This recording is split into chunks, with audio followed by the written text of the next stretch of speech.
Thank you everyone for joining us today, and we had a great conversation. As you can see, I brought a couple of my colleagues, two great mayors from London and Kitchener, just great allies, and it's an all government approach, no matter if it's federal or provincial or municipal.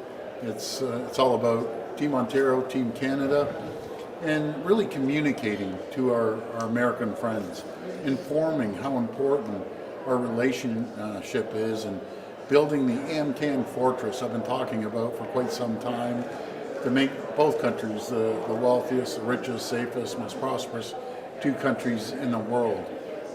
They understand it. These tariffs, in our opinion, a lot of people's opinion, is just going to hurt Americans and it's going to hurt Canadians. We don't want to do that. We want to work collaboratively together with, as we were saying in the room and you heard, family members. And you don't attack a family member. So I'll be open to questions now. And Premier, yes. We just had a gentleman at the podium saying that you had a very good message. He's an American, but there's only about a third of the room were Americans. How do you get in front of more Americans on the trip, make sure the right people hear the message rather than preaching to the choir? Well, great question, Brian. We're going to an event tonight. We'll be networking with senators at those events as well, and Congress men and women. And we have separate meetings. I know my colleagues, all the premiers, are down here as well, that have been setting up a meeting. And make no mistake about it, the White House knows we're down here. All the elected officials know we're down here. The American people know we're down here because we care. We care about this deal. We care about the Kuzma deal or USMCA, whatever you want to call it, and just getting our message how we're stronger together. No matter if it's our energy, our manufacturing, or the aluminum steel, how important aluminum steel plays in a role down here. So we're getting the message out, and we're happy to be down here. And I'm very happy that the mayors came, and my two ministers. I guess I can't call them ministers, but my two colleagues. Premier, how do you know the White House knows that you're here, number one? Do you have any meetings with anyone within the Trump administration at this point? And number two, do you not see this as the way that Donald Trump has talked about Canada, has talked about tariffs? Is his mind just made up? I don't know. I can't say. I can't speak for the president, but I think everyone knows his mind can change. What I was concerned about, he said we had a 30-day, little break, negotiation time, and a few days later, all of a sudden, these tariffs come. So we just have to get our message out about we're stronger together. That's the message we want to deliver to the American people and to the elected officials down here.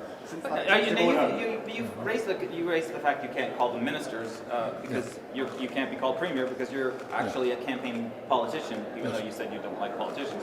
But we'll set that aside. I've said that a few times. But I'm just curious. Was it a mistake to call an election now? Would it not have been better to maybe go in before Trump's inauguration if you wanted an early campaign, rather than you're in the middle of this, so you're wearing two hats and you're here at the I guess the Progressive Conservative campaign is paying for you to be here, but then you have Ontario government material that you're distributing. Well, thanks for that question, Rob. We have to outlive and outlast the Trump administration for 4 years. We need a strong mandate from the people of Ontario to carry on our mandate, making sure that we create a strong economic environment for companies to come and invest in cities like London and cities like Kitchener and other cities around this province. That's what we need, and that's what we're asking the people of Ontario. But was it a mistake not to go earlier? Because you are wearing two hats now, and there is your opponents back home are saying that you're campaigning, you're breaking the caretaking convention by campaigning while you're a government official. Yeah, I got cleared by the Integrity Commissioner, but that's here nor there. The Canadian people want us here, not just Ontarians, Canadians. They want all the representatives, all their premiers here, and we're Team Canada right now within all 10 provinces and 3 territories, and we're working very well together. Mr. Ford, in your mind right now, are you the Premier of Ontario or are you the PC party? I am the Premier of Ontario, officially. I'm still the Premier of Ontario until I'm no longer the Premier of Ontario. But let's hope that doesn't happen. So why did the PC party pay for your private jet down here? Because I don't want to go and take money out of taxpayers' pockets. We're in an election mode right now, I understand, and also the opposition thought it'd be a good idea that we pay for it ourselves. And that's one thing I agree with John Fraser about when he says the party should pay. So see, John and I agree to some things once in a while. Since yesterday's executive order on steel and aluminium, are you reconsidering retaliation, including reviewing or cancelling the Starlink contract or other measures? Yeah, I always say everything's on the table right now. Let's see. We'll have an opportunity till I think it was March the 13th, if I'm not mistaken. But we'll be in full discussions with our colleagues here. We'll be talking today and tonight with my fellow premiers, along with the federal government. And believe me, there'll be retaliation. That's the last thing we want to do. Premier, what Ontario tax dollars are actually going into your trip? Like, for instance, the brochure, tonight's reception, logistical help. What are Ontario taxpayers paying for related to this trip? Well, the government workers, any political side, we're paying for. But I always ask, ask the people of Hamilton. Ask them if it's important that I'm down here. Ask the people from Sault Ste. Marie if it's important that I'm down here. Be it Dofasco that I visited the other day, or Stelco or Algoma, is very important because everything's tied in one way or another, be it steel, aluminum, critical minerals, energy. That's what we're focused on. Mr. Is this a wasted effort? I mean, we just heard from a trade lawyer who basically said the tariffs are coming, yet you spent all this money on a commercial, you have this huge delegation here. We have a room full of people from Canada listening to your speech as opposed to Americans. Is this a wasted effort? Well, I'll just correct you. It's not a room full of Canadians. There was a lot of Canadians, but a lot of Americans were there. And one of the largest lobbying firms in the country, if not the largest, is the American Chamber of Commerce, and we had their people here. So it's very important that we get the message out. And the most powerful tools, there's many, but two of them are the American people calling their senator or their congressperson and voicing their opinion. The numbers that we heard in there, and you heard, Americans don't feel it's right to attack their closest friend and treasured ally. They don't believe in that. So we're going to continue communicating. The worst thing we could do as a country is not show up. That sends a message to the president that we don't care. We care. We care tremendously. We care not only about the Canadians, we care about our American family as well. But Mr. Ford, what is it going to take to actually get through to President Trump? Everything the Canadian effort has done so far has only delayed what seems to be inevitable. What does it take to actually get through?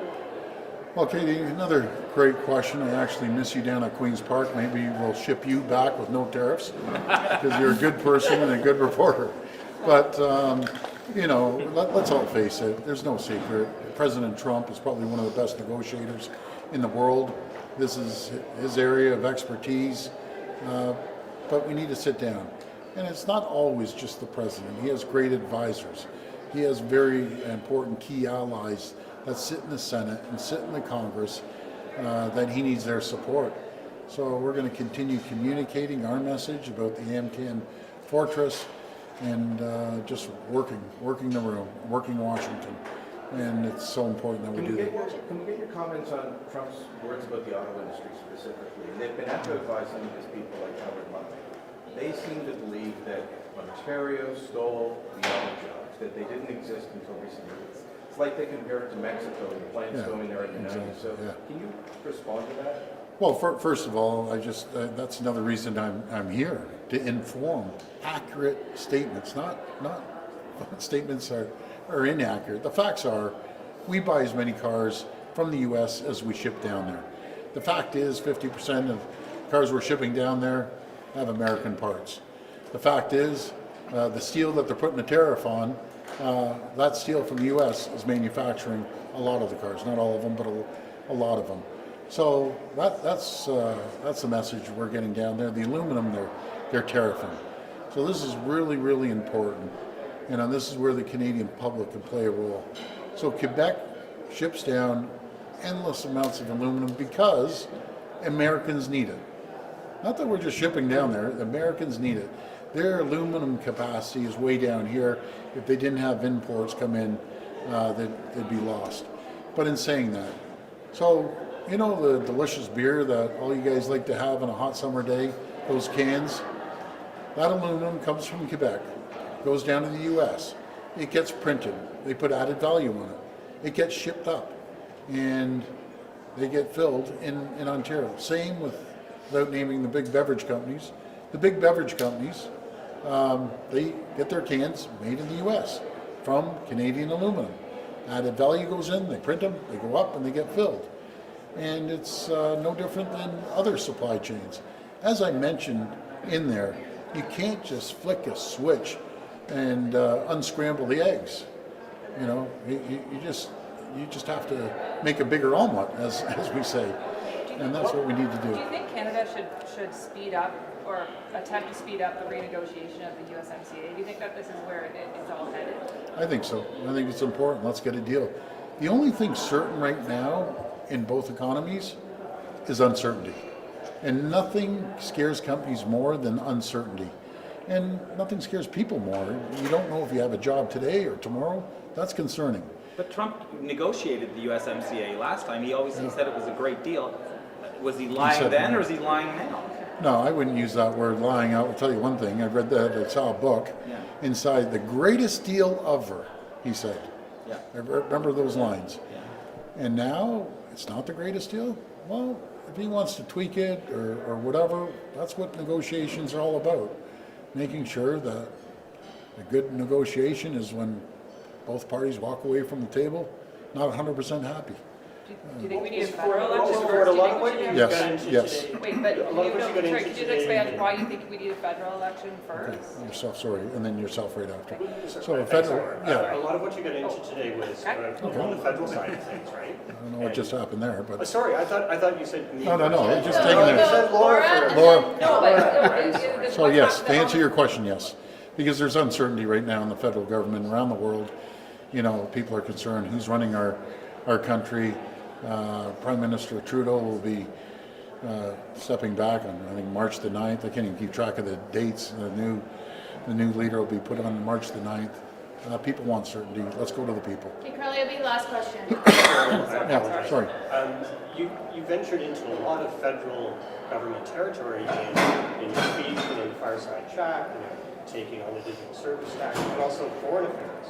Is this really what the Ontario Premier should be doing, is being so critical of the federal government and federal government policies at this point in time? Yeah, well, thank you for that. Right now, I think there's a little bit of lack of leadership, to be frank with you, on the federal side, considering we're the economic engine of Canada. We do over $500 billion of two-way trade, third largest trading partner in the world to the United States. I think we need a voice. I think our municipalities behind me need a voice. I'll give you an example. Toronto alone makes up 50% of our GDP in Ontario. They need a voice. Maybe, I always believe in working together, collaboratively. I don't give two hoots what political stripes people come from, and I think I've shown Ontario people that, as long as it benefits Ontario. That's what I'm concerned about. But folks, thank you. I think we'll get together What is again Ontario doing a couple more Take times this one later. last Question here, what is Yeah. Ontario doing to protect the steel and aluminum industry in the face of these tariffs? Well, this is why we're down here, making sure we voice our opinion. And you heard some of the colleagues, American colleagues down here, saying this is not good. We aren't banging down the door to the U.S. and saying, take more aluminum. They need it. They need it for their military. They need it for the manufacturing might. And we're going to be shipping it down there. And it's no different than steel. What I'm concerned about is Canada and American interests. They're good. It's China that wants to ship in cheap steel, cheap aluminum, and undermine American and Canadian jobs. But we'll get together again. I want to thank everyone for joining Okay, us. thank you, Workers and everyone. businesses, Thank you. will you be supporting workers and I'll be businesses? back. Thank you, guys.